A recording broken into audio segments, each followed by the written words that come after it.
इस मरतबा ये अज़्म है कि पाकिस्तान मुस्लिम लीग नून पंजाब में भरपूर अंदाज से जो है वो इंतखाबी अमल को जो है वो आगे लेके बढ़ेगी और तमाम सूबाई और कौमी हलके जिनकी तादाद तकरीबन 443 295 97 जो है वो सूबाई असम्बली के हलके हैं जहाँ से जनरल इलेक्शन जो है वो होता है और 146 जो है वो कौमी असम्बली के हलके।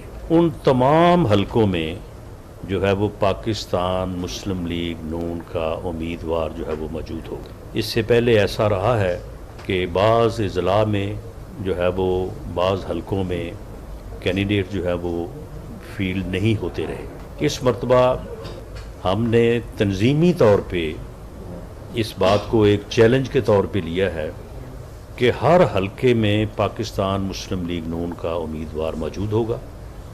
शेर का निशान हर हलके में जो है वो मौजूद होगा।